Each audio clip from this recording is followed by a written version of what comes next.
नमस्कार। स्वागत है आपका द 4 PM न्यूज नेटवर्क पर।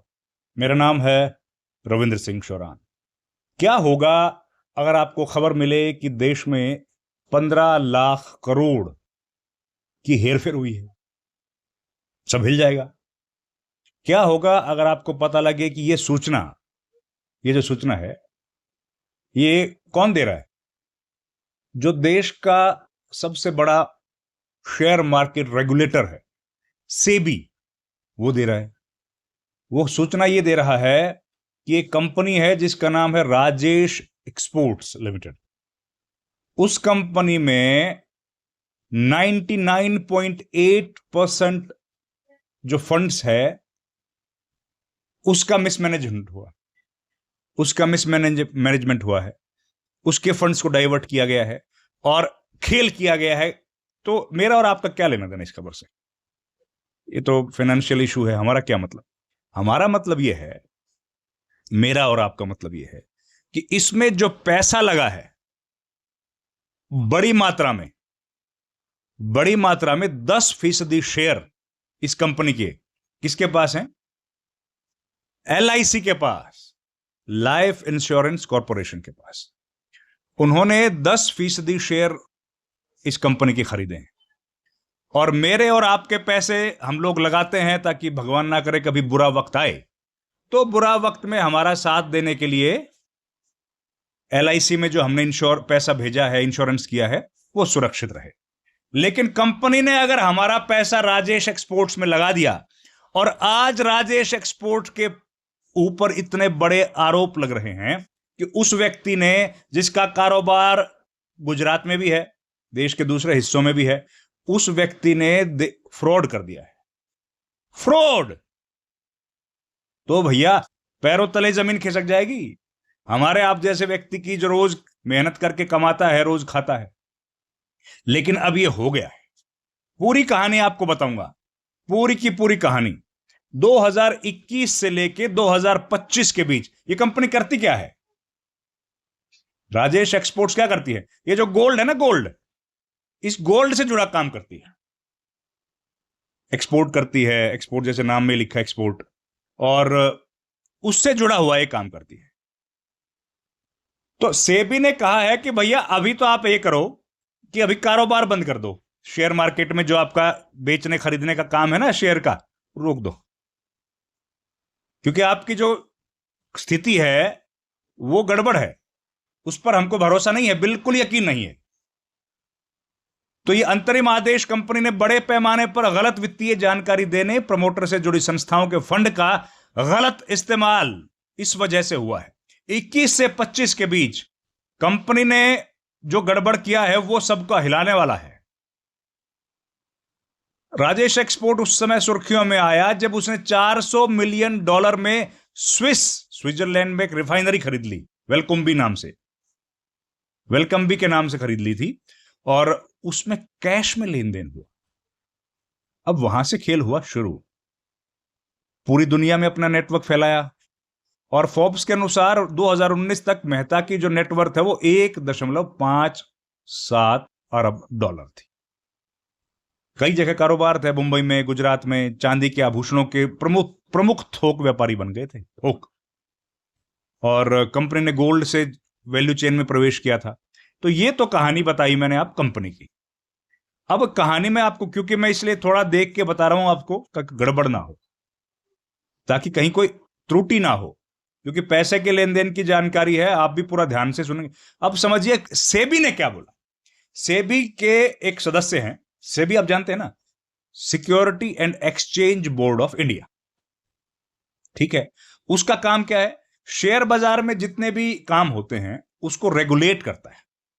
अगर आप शेयर खरीद रहे हैं, शेयर बेच रहे हैं, और उसका मुख्य काम यह है कि भाई कोई जो छोटा कारोबारी है मेरे जैसा, जिसने 100 शेयर खरीद लिए किसी कंपनी के 200 के भाव में, 300 के भाव में, छोटा कारोबारी जो है उसका ध्यान रखना, एक, छोटी कंपनियों का ध्यान रखना, दो, और वो जो ट्रेडिंग होती है वो गलत ट्रेडिंग ना हो, उन सब का ध्यान रखने का काम है सेबी का।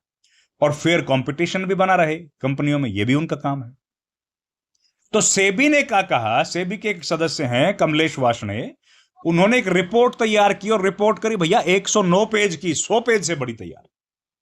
उसने अंतिम आदेश में कहा कि कंपनी कई वर्षों तक गैर वास्तविक लेन देन किए, फर्जी फर्जी लेन देन कर दिए, गैर वास्तविक लेन देन किए, मतलब कि भैया हमने उस कंपनी को दिया, उसने हमारी कंपनी को दिया, जो सच में हुआ ही नहीं, फर्जी हो गया ना। गैर वास्तविक लेन देन के और गलत अकाउंटिंग की, अकाउंटिंग में ऊपर नीचे कर दिया और फंड को डाइवर्ट कर दिया। आपने बताया कि मैं राजेश एक्सपोर्ट्स में लगा रहा हूं और लगा दिया कहीं और, ये भी किया। ये हम नहीं कह रहे, सेबी कह रही है, सेबी की रिपोर्ट आई है, मार्केट हिल गई है, 1% डाउन है एलआईसी का शेयर। अब सवाल ये उठ रहा है, एलआईसी ने इसमें जो पैसा जमा कराया, किसके कहने से कराया भाई? जमा कराया मतलब इन्वेस्ट किया, शेयर खरीदे, इतना बड़ा शेयर खरीद लिया, क्यों?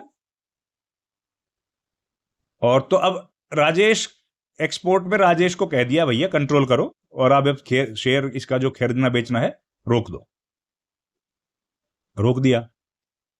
आरोपों का जो पैमाना है वो हिलाने वाला भैया, चौंकाने वाला है। 21 से लेकर 25 के बीच लगभग 15.15 लाख करोड़ रुपए के रेवेन्यू गलत तरीके से पेश किए। सेबी ने बताया कि यह आंकड़ा अवधि के दौरान कंपनी की ओर से जो पेश की गई रिपोर्ट था उसका कितना परसेंट होगा? आप बताइए कितने परसेंट की गड़बड़ी होगी भाई? 10 की होगी, 20 की होगी, 30 की होगी जो रिपोर्ट दी है। ये कह रहे हैं कि 99.98, 99.8, सारा ही तो गड़बड़ हो गया भैया, ठीक क्या रहा?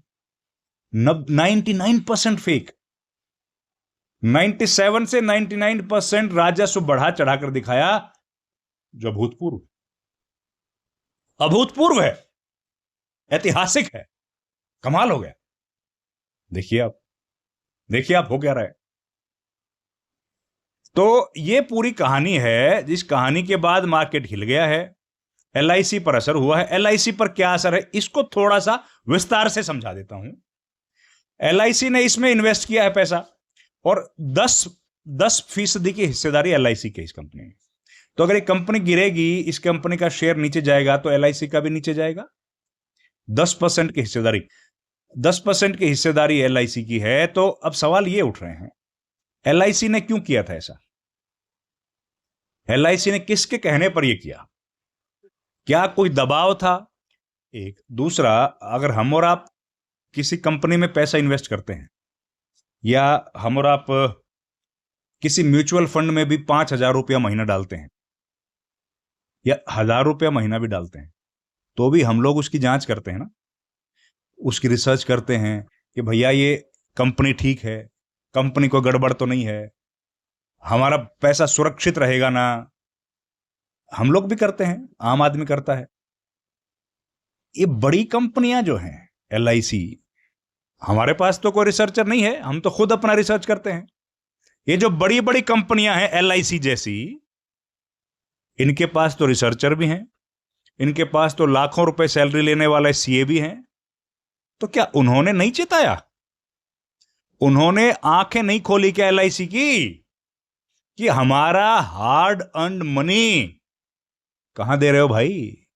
अरे कुछ तो हमारे पैसे का ख्याल रखो। लेकिन हो गया अब तो खेल। तो अब ये कहानी है कि फिलहाल वो शेयर मार्केट में उसको रोक, खरीदना बेचना बंद कर दिया है।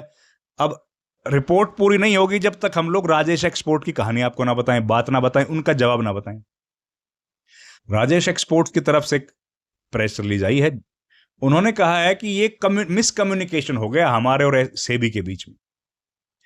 तो कोई बड़ी गड़बड़ नहीं है, बहुत छोटी मोटी बात, हम लोग इसको सुलझा लेंगे। कंपनी द्वारा घोषित जो हमने जो रेवेन्यू का रिकॉर्ड्स दिए हैं ना, बिल्कुल सही है, गलत नहीं है उसमें, और बढ़ा चढ़ाकर नहीं दिखाया हमने, सही दिखाया है, कुछ भी गलत नहीं है। लेकिन कुछ मिसकम्युनिकेशन हो गया और इसकी वजह से एडवर्स डिसीजन पर पहुंच गए सेबी। हम लोग उनसे बात करेंगे, सब सुलझ जाएगा, ये कहा है। भाई ये जो भी कहा है, बस मेरा तो इतना कहना है कि आम आदमी का पैसा सुरक्षित हो, उस पर गाज ना गिरे। उम्मीद है भारत सरकार इस पर काम करेगी और आम आदमी, आम निवेशक का पैसा बचाएगी। वैसे ही इकोनॉमी की हालत क्या है। आपका बहुत बहुत धन्यवाद। Thank you very much. नमस्कार।